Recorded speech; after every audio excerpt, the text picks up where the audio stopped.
সুচেতনা। জীবনানন্দ দাশ। কবি পরিচিতি। আধুনিক বাংলা কাব্যের অন্যতম শ্রেষ্ঠ কবি জীবনানন্দ দাশ। তিনি 1899 সালের 17 ফেব্রুয়ারি বরিশালে জন্মগ্রহণ করেন। পিতা সত্যানন্দ দাশ ছিলেন বরিশাল ব্রজমোহন স্কুলের প্রধান শিক্ষক এবং মা কুসুম কুমারী দাস ছিলেন সেকালের বিখ্যাত কবি। মায়ের কাছ থেকে তিনি কবিতা লেখার প্রেরণা লাভ করেছিলেন। স্বল্প সময়ের জন্য বিভিন্ন পেশা অবলম্বন করলেও মূলত ইংরেজি সাহিত্যের অধ্যাপক হিসেবেই তিনি জীবন অতিবাহিত করেন। কবি জীবনানন্দ দাশ কবিতায় সূক্ষ্ম ও গভীর অনুভবের এক জগৎ তৈরি করেন। বিশেষ করে গ্রাম বাংলার নিসর্গের যে ছবি তিনি এঁকেছেন, বাংলা সাহিত্যে তার তুলনা নেই বললেই চলে। সেই নিসর্গের সঙ্গে অনুভব ও বোধের বহুতর মাত্রা যুক্ত হয়ে তার হাতে অনন্য সাধারণ কবিতা শিল্প রচিত হয়েছে। এই অসাধারণ কাব্য বৈশিষ্ট্যকে রবীন্দ্রনাথ ঠাকুর চিত্ররূপময় বলে আখ্যায়িত করেছেন। এছাড়া ব্যক্তি মানুষের নিঃসঙ্গতা, আধুনিক জীবনের বিচিত্র যন্ত্রণা ও হাহাকার এবং সর্বোপরি জীবন ও জগতের রহস্য এবং মাহাত্ম্য সন্ধানে তিনি এক অপ্রতিম কবিভাষা সৃষ্টি করেছেন। বুদ্ধদেব বসু তাকে আখ্যায়িত করেছেন নির্জনতম কবি বলে। উপমা, চিত্রকল্প, প্রতীক সৃজন, আলো আঁধারের ব্যবহার, রঙের ব্যবহার এবং অনুভবের বিচিত্র মাত্রার ব্যবহারে তার কবিতা লাভ করেছে অসাধারণত্ব। তার নিসর্গ বিষয়ক কবিতা বাঙালির জাতিসত্তা বিকাশের আন্দোলন এবং 1971-এর মুক্তিযুদ্ধে বাংলাদেশের সংগ্রামী জনতাকে তীব্রভাবে অনুপ্রাণিত করেছিল। কথা সাহিত্যিক ও প্রাবন্ধিক হিসেবেও বাংলা সাহিত্যে তার বিশেষ স্থান রয়েছে।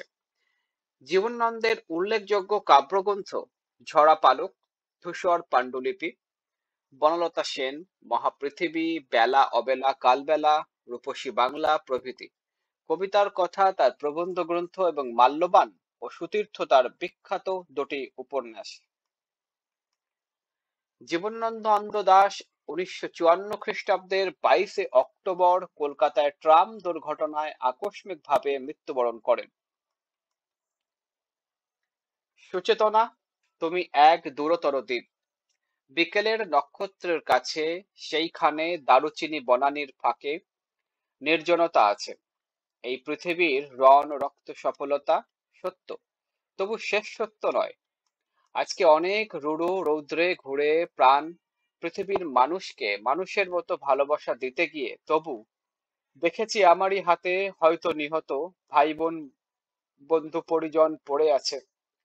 পৃথিবীর গভীরতর অসুখ এখন, মানুষ তবুও ঋণী পৃথিবীর কাছে।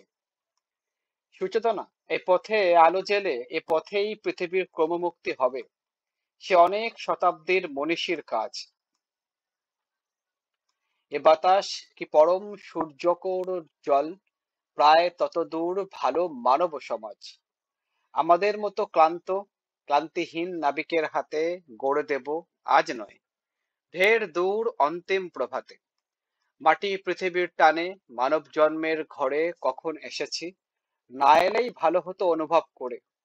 এসে যে গভীরতর লাভ হলো সেসব বুঝেছি। শিশির শরীর ছুঁয়ে সমুজ্জ্বল ভরে দেখেছি যা হলো হবে, মানুষের যা হবার নয়। শাশ্বত রাত্রির বুকে সকলই অনন্ত সূর্যোদয়। সংক্ষেপিত। শব্দার্থ ও টিকা। সুচেতনা, নির্জনতা আছে। সুচেতনা নামে এক শুভ চেতনার কথাই এখানে বোঝানো হয়েছে। কবির কল্পনায় দ্বীপের মতো বিচ্ছিন্ন এই চেতনার সবুজে বিরাজ করছে নির্জনতা, অর্থাৎ এই শুভ চেতনা সর্বত্র নয়। এই পৃথিবীর সত্য নয়। সভ্যতার বিকাশের পাশাপাশি বহু যুদ্ধ, রক্তপাত, প্রাণহানি সংঘটিত হয়েছে এবং এখনো হচ্ছে। তবে এই ধ্বংসাত্মক দিকটি পৃথিবীর শেষ সত্য নয়। আজকে অনেক পরিজন পড়ে আছে। প্রেম, সত্য ও কল্যাণ প্রতিষ্ঠা করতে গিয়েও পৃথিবীতে অগণিত প্রাণহানি, রক্তপাতের ঘটনা ঘটে। অর্থাৎ অনেক রক্তাক্ত পথ পাড়ি দিয়েই পৌঁছতে হয় ভালোবাসার ভুবনে। এই পথে আলো, ক্রমমুক্তি হবে। পৃথিবী ব্যাপ্ত গভীর অসুখ বা বিপর্যয় থেকে মুক্তির পথই শুভ চেতনা। ইতিবাচক এ চেতনার আলো প্রজ্বলনের মাধ্যমেই সকল বিপর্যয় থেকে পৃথিবী ও মানুষের মুক্তি ঘটবে। মাটি পৃথিবীর টানে সেসব বুঝেছি।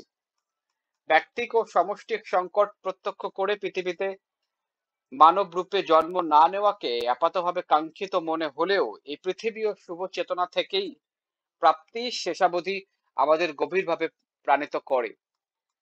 শাশ্বত রাত্রির অনন্ত সূর্যোদয়, পৃথিবী ব্যাপ্ত অন্ধকার বা অশুভের অন্তরালেই আছে সূর্যোদয়, মুক্তির দিশা। সুচেতনার বিকাশেই এই আলোকোজ্জ্বল পৃথিবীর দেখা মিলবে, এটিই কবির বিশ্বাস।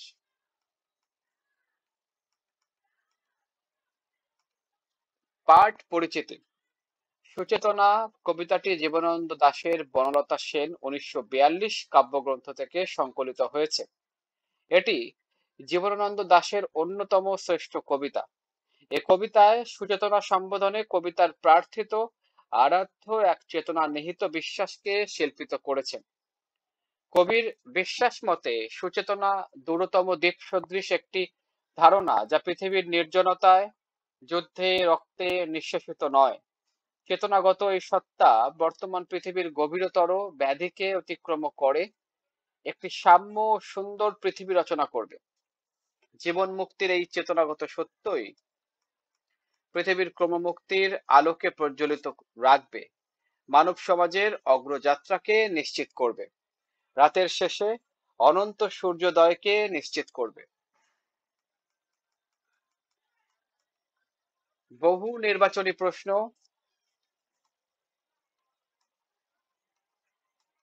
সৃজনশীল প্রশ্ন,